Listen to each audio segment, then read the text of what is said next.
o programa Eclésia está de volta, hoje falando sobre, claro, Papa Francisco no Brasil, mas falando sobretudo das características, das marcas que o Papa já vem deixando nessa semana, nos seus discursos, nas suas atitudes, o que nós vamos de fato aprofundar, deixar tocar o nosso coração para sermos na igreja uma presença viva, atuante, que sinaliza, que indica a presença de Jesus Cristo. Afinal, essa é a nossa missão também como cristão.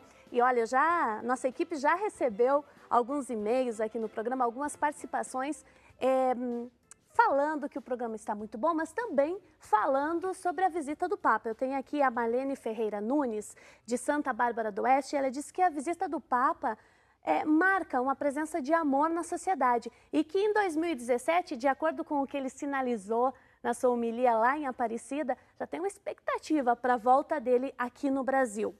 E nós temos várias pessoas dizendo, olha, eu quero participar do sorteio. Também a Luísa Maria Amaral da Silva, de Campinas, diz, olha, eu estou muito satisfeita com as explanações, o programa está muito interessante. A Vera Lúcia Gomes de Carvalho, de Mayumirim, Minas Gerais, olha só, nome difícil de falar, né, padre? Ela pede oração pela saúde do Pedro, a Yara, pede pela paz e libertação de Isaac e por toda a sua família. Mas eu tenho um recadinho especial. Se você ainda não é sócio aqui da Rede Século XXI, você pode se tornar doando aquilo que você puder, aquilo que estiver dentro das suas condições. E para esses novos sócios, nós temos um prêmio especial que nós vamos mostrar aí para vocês na tela. É o livro Mente Aberta, Coração que Crê, uma proposta do Francisco, do Papa Francisco, sobre o que ele espera de cada um de nós cristãos, e também a Bíblia Católica do Jovem, além de um chaveiro que você pode colocar aí na chave da sua casa, do seu carro. Então participe, ligue aqui para nós durante todo o programa, que nós vamos fazer um sorteio no final do nosso programa. E para todos os que participarem, nós também vamos sortear o livro Povo, Sopro de Esperança para um Mundo Sufocado, do Papa Francisco. Ele deve questionar aí a realidade e o que ele espera da Igreja Católica nesse mundo. Eu vou chamar mais um VT, mostrando um momento do Papa Francisco falando para o povo e também se posicionando como nosso líder da Igreja Católica. Acompanhe.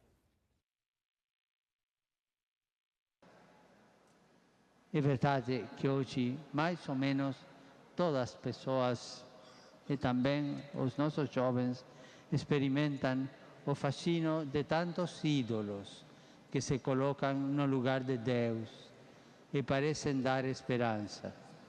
O dinheiro, o poder, o sucesso, o prazer. Frequentemente, uma sensação de solidão e de vazio entra no coração de muitos e conduz à busca das compensações destes ídolos passageiros. Queridos irmãos e irmãs, sejamos luceiros da esperança, tenhamos uma visão positiva sobre a realidade, encorajemos a generosidade que caracteriza os jovens, acompanhando-lhes no processo de se tornarem protagonistas da construção de um mundo melhor. Eles são um motor potente para a igreja e para a sociedade. Isso aí, olha o recado mais uma vez do Papa Francisco. Antes de nós entrarmos nesse assunto, olha só, chegou aqui um papel até nós, do José Clóvis Elias. Ele é um novo sócio aqui da Rede Século XXI. Nós agradecemos especialmente a sua atenção, a sua delicadeza e pelo fato de estar nos ajudando. Afinal, toda essa transmissão dessa semana da equipe que está no Rio de Janeiro, hoje a Via Sacra foi transmissão da Rede Século XXI para o mundo todo, para todas as emissoras, são vocês aí de casa que estão nos ajudando. Só é possível com a sua contribuição. E nós agradecemos imensamente a sua generosidade. Padre Paulo, sem demora, sem delongas, ele falou que precisamos tomar cuidado com os mitos, com aquilo que nós, os ídolos, que nós colocamos no lugar de Jesus Cristo. Ele pode estar falando até dele? Até a dúvida. Interessante a sua pergunta, porque de fato o Papa não quer ser um mito, muito menos um ídolo. Então por isso que nós colocamos logo no início, tudo aquilo que exagera, tudo aquilo que gera emoção, isso não ajuda a reflexão, né? Eu sou bastante reflexivo nesse aspecto do que dizia o Protudo Cartesiano, penso, logo existo. O Papa quer pessoas pensando para existirem. Tanto que ele fala, na sua fala agora em Aparecida, ele estava dizendo para que os jovens sejam protagonistas. Eles não querem pessoas figurantes na rua, não. Ele passou, ele vê isso como um gesto de acolhida, ele mesmo dizia, o povo brasileiro é muito carinhoso, estão me acolhendo, não só o povo brasileiro, mas todos os jovens, enfim, na Aparecida eram a maioria, de fato, brasileiros, né? Mas, enfim, os jovens estão acolhendo, ele quer ser acolhido, isso é uma prova de carinho, de respeito, de amor. Quem que não gosta de ser acolhido quando você chega de visita numa casa? Isso é muito importante. Agora, o que ele quer é que o sujeito seja protagonista. Essa fala me impressiona bem, porque ele não quer gente na avenida, não, como figurante, desculpa a expressão. Eu ia falar figurante, não, como figurantes. Ele não quer ninguém figurante, ele quer protagonista. Esse sujeito precisa fazer acontecer a história. Ele precisa pensar, refletir, ver o meio em que ele vive e trabalhar para que ele não esteja preso a nenhum ídolo. Padre, vou te interromper porque chegou uma pergunta. Vamos lá. Super Tranquilo, dentro do seu assunto. Pode me cortar quantas vezes quiser. É o João Batista Silveira, de Criciúma. Muito obrigada, João, pela sua pergunta. Ele diz o seguinte: se o jovem vê um ídolo, qualquer ídolo, ele corre atrás. Por que não fazer isso com o Papa? Isso não é loucura, é a fé. Pode continuar essa reflexão? Não, é aí que está. Eu acho que todas as vezes que nós extrapolamos num grau maior, eu penso que gera uma certa patologia, né?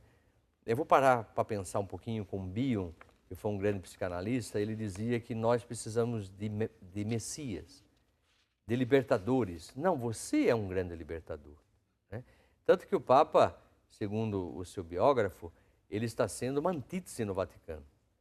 Porque, partindo dessa terminologia até um tanto materialista, onde tem uma tese, uma antítese e uma síntese, ele tem sido a antítese, ele tem sido a contradição, pela sua maneira simples de ser, sua maneira bastante despojada e que leva as pessoas a refletir. Então, lógico, a gente anda atrás de ídolos, né? Mas até que ponto eu me identificar com aquele sujeito, com aquele ídolo, isso é permissivo? Ou até me faz bem para a saúde? Nunca, nunca. Porque todas as vezes que eu deixo de ser eu para buscar uma outra pessoa e querer ser aquela pessoa, isso é uma patologia, né? Porque eu vejo pessoas que assistem novela, por exemplo, e faz daquele ídolo um sujeito igual para incorporar esse sujeito dentro de si. Então o sujeito perde a sua identidade e começa a andar com a roupa igual, cabelo igual, perde totalmente a identidade, né, do sujeito ao qual Cristo habita dentro dele. Então é importante a gente repensar. Até entendo a sua fala, meu irmão, não quero contradizê-lo, mas até entendo que qualquer coisa que extrapole no seu exagero é patologia. Isso é muito perigoso porque nós precisamos ser protagonistas. Um único sujeito, nós estamos no nosso mundo, a Simone é a Simone e ninguém pode perturbar a vida da Simone e nem perturbar a sua vida para que ela seja outra pessoa. Ela é ela, com o seu caráter, com o seu temperamento, com a sua personalidade, assim como você, assim como todos nós. Assim como o Papa Francisco. E eu acredito que, como um líder nosso, é lógico que a gente segue as palavras dele, que a gente procura ouvi-lo, e pelo fato dele ser muito carismático, a nossa simpatia para com ele é muito maior. A maior parte dos comentários que eu ouvi aqui na TV, conversando com as pessoas também em diversos locais, é o seguinte: nossa, o que o Papa fala, nós entendemos tudo, é fácil entender a linguagem dele. E eu já emendo com uma pergunta do público, do Edson Rodrigues dos Santos, Campinas, São Paulo. Em que a Igreja Católica pode ganhar com a presença do Papa aqui no Brasil, especialmente, e que sentido ela pode mudar concretamente? Ela vai tornar mais crível, eu até diria, porque quando você vê uma pessoa que faz uma contradição, uma antítese no meio de tantas contradições, você ser um sinal de contradição e chamar as pessoas a serem protagonistas, a serem pessoas especiais na história, faz com que você sinta que essa igreja, ela é de fato profética. Ela está falando em nome desse Deus vivo que está no nosso meio, que valoriza o sujeito, que não quer excluir ninguém, que não quer ser, portanto, uma igreja excludente, uma igreja que quer quebrar paradigmas, quer quebrar realmente situações de preconceitos, de estigmas e por aí. até diria para você, algumas coisas, esse biógrafo está até dizendo, tem algumas questões que a igreja tem enfrentado. Né? Essa questão da homofobia e uma série de situações. E muita gente está perguntando, o Papa vai falar sobre isso? Vamos aguardar, eu acredito que sim. No momento E certo. não eu até diria para vocês, aquilo que a gente está percebendo, não pela marginalização de ninguém. Ok. E nem para a exclusão de ninguém, mas para a reflexão. Isso é muito bom. Aproveitando a sua fala, sobretudo esse final, o senhor diz o seguinte, o Papa não quer marginalizar ninguém, não quer excluir ninguém, até porque ele já afirmou, todos pecamos, inclusive eu como Papa também, mas ele tem uma maneira muito delicada de nos chamar a atenção, muito sensível. E um dos elementos, uma das palavras que em Aparecida ele ressaltou foi a solidariedade. Chamou a atenção em torno disso.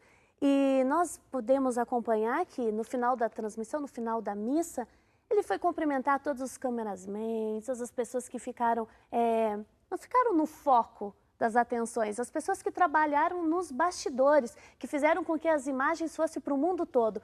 E é tão interessante, porque quem estava do lado do Papa, até outros bispos, ficavam meio desconfortável, porque o Papa cumprimentando todo mundo fazia com que os demais também cumprimentassem. Quando ele fala solidariedade, Padre Paulo, já é um gesto dele, já é um sinal? Não tenha dúvida. Eu vejo como uma palavra profética, ser solidário ao sujeito. Porque o que é importante, Simone? Porque, vamos falar assim, os fundamentalistas vão dizer, mas na palavra está escrito isso, Espera um pouquinho. Sim, a palavra está escrita também que precisamos ser misericordiosos, que precisamos nos amar uns aos outros, precisamos nos respeitar acima de tudo. Então, falar as coisas de maneira muito calma, simples, como é próprio dele, mas saber acolher o sujeito. Não o pecado do sujeito, mas acolher esse sujeito. Porque é aquela coisa que sempre Jesus fez, ele sempre nos acolheu, com tudo aquilo que nós somos, independente de qualquer situação. É essa acolhida, essa reintegração do sujeito que faz com que ele se sinta, de fato, valorizado na história. E para nós o importante é isso. Então, qualquer fundamentalismo que possa ocorrer, dizer, mas o padre está falando uma coisa e parece que a palavra diz outra. Não, a palavra diz de maneira muito clara que precisamos nos amar uns aos outros. E, aliás, Oséias vai dizer, e Jesus repetiu tantas vezes, eu quero misericórdia e não sacrifício. Então, é acolhimento. Eu quero acolher a Simone. Se você vem com todos os seus erros, eles pertencem a você, vamos trabalhar com calma, mas o importante é eu ganhar o meu irmão. Aquilo que diz o apóstolo Paulo, para ganhar meu irmão, eu me fiz um deles. Muito bem. Padre, dentro da nossa reflexão, das suas colocações sobre a postura do Papa Francisco, também como cardeal, como bispo na Argentina, o Cláudio Mauro Rocha Rezende, de Praia Grande, São Paulo, muito obrigado pelo envio do seu e-mail. Sempre muito bom receber a participação de cada um de vocês. Ele fala o seguinte, parabéns pelo programa, o Padre Paulo, que está no seu programa, disse bem.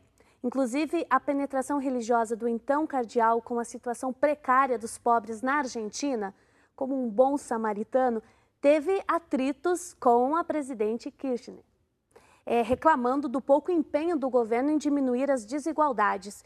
E, ao ser eleito Papa, se apressou em visitá-lo em Roma.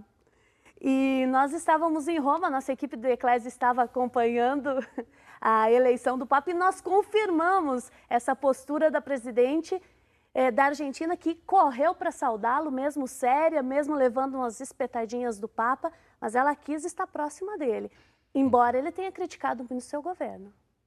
Porque de fato era um governo que se gerava e continua gerando uma desigualdade muito grande, né? Apesar que a Argentina está passando por momentos difíceis e a gente precisa entender todo um contexto que existe. Mas era alguém que clamava pelo povo, era a voz daqueles que não têm voz. E na tentativa de fazer a vez daquele que não tem vez. Por isso que eu dizia, esse programa dele chamado Villa de Emergência, quer dizer, vilas de emergência, aonde realmente as pessoas estão clamando urgência de mudança de existência. Então aí de repente começa, para ser um governo popular, vamos pensar no casamento de homossexuais e tudo mais, aí o Papa vai entrar não para marginalizar ninguém, tanto que ele vai ser chamado de neo-inquisitor pela própria presidente, na época. Porque ele dizia, nós estamos numa luta contra o bem e o mal, mas não é que ele está dizendo e contra os próprios homossexuais, porque ele mesmo disse ultimamente que são pessoas, são criaturas de Deus.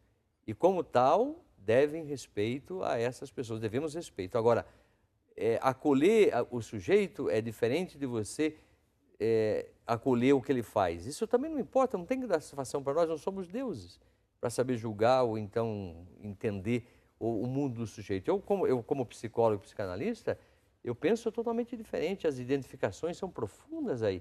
E precisamos ajudar esse sujeito, não com críticas, com falas e assim por diante, mas pensar nesse sujeito como pessoa e como filho de Deus. Como um filho amado de Deus, como um irmão nosso que tem tantos valores. Senão nós estamos marginalizando, e não é essa a finalidade. O que Jesus faria?